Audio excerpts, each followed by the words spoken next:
Narayanganj city কর্পোরেশনের ২৪ নং ওয়ার্ডের গৃহবধূকে হত্যার অভিযোগ উঠেছে স্বামী সিফাতের বিরুদ্ধে। মঙ্গলবার ১৭ জুন রাতে নবীগঞ্জ অলিম্পিয়া এলাকায় এ ঘটনা ঘটে। নিহত গৃহবধূর নাম সানজিদা আক্তার স্মৃতি। ঘটনার পর থেকে ঘাতক স্বামী সিফাত পলাতক রয়েছে বলে জানা গেছে। প্রত্যক্ষদর্শীরা জানায়, মঙ্গলবার সকাল ৭টার দিকে স্বামী স্ত্রীর মধ্যে কথা কাটাকাটি হয়। এক পর্যায়ে পাশ স্বামী সিফাত স্মৃতিকে ঘরের ভেতর নিয়ে দরজা জানালা বন্ধ করে রাখে। দীর্ঘ সময় পেরিয়ে গেলেও গৃহবধূ সানজিদা আক্তার স্মৃতির খোঁজ না পেয়ে রাত ৮টার দিকে তার চাচি বাড়িতে আসেন এবং স্মৃতিকে বাহির থেকে ডাকলেও কোনো সাড়া শব্দ মেলেনি, যার কারণে বাড়ির আশেপাশের লোকজন খবর দেন তার চাচি। পরে স্থানীয়রা দরজা ভেঙে ঘরের ভিতরে প্রবেশ করে স্মৃতির লাশ মেঝেতে পড়ে থাকতে দেখে এবং ঘরে জানালা ভেঙে পালিয়ে যায় তার স্বামী সিফাত। পরে স্থানীয়রা বন্দর থানা পুলিশকে খবর দিলে দ্রুত ঘটনাস্থলে এসে লাশ উদ্ধার করে ময়নাতদন্তের জন্য হাসপাতালের মর্গে পাঠায়।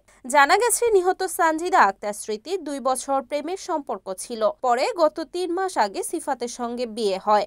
এলাকাবাসীর ধারণা, দীর্ঘদিনের পারিবারিক কলহ থেকে এই হত্যাকাণ্ড ঘটেছে। অভিযুক্ত স্বামী ঘটনার পর থেকে পলাতক রয়েছে। পুলিশ জানিয়েছে, বিষয়টি তদন্তাধীন এবং পলাতক স্বামীকে গ্রেফতারের অভিযান চালানো হচ্ছে।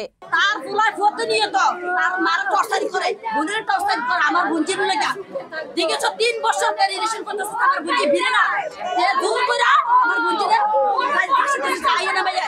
তার মায় স্কুলে যাইয়া ৩-৩ বার ঢুকছে, গেড়েতে পারে না তো সিকিরে দুইটা ডাক দিয়ে আনছে, ডাক দিয়ে না ফলমান দিয়ে মায়ের আইন না তোর যদি নেয় ওরে তোর বাপ মা কাটতে লাগবে, তুই যাবি না, আমার ফলারে ভালোবাসা তুই বিয়ে করবি।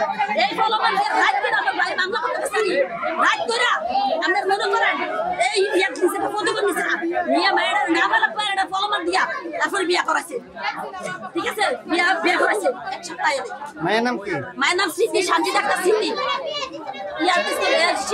স্কুল গাছ স্কুল পরে মেয়েটা ক্লাস না যে ছেলের নাম কি? দাদি পোলাই ফলমান দিয়া পরশুদিন নদী পার গেছে ঘুরতো।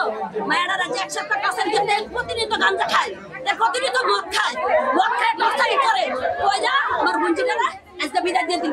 পরশু নদীর পার ঘুরতে গেছে আমার বোনজিরা, বুঝছেন একটা হেরা গেছে আমার বোনজিরা করতে গেছে। আম্মু আম্মু আম্মু বারবার সিটাফোন লাথি দেয়, কত সরমের সাথে বারবার লাথি দেয়। দেখে কি করে শুনেন ভাই? ছেলের নাম কি? ছেলের নাম কি? ছেলের নাম সিফাত। বাবার নাম?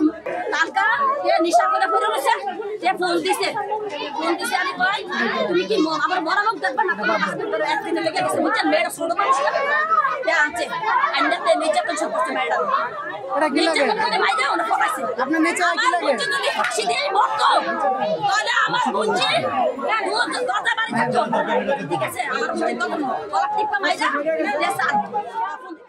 রিপোর্ট মেহেদী হাসান প্রান্ত, NEN TV, নারায়ণগঞ্জ।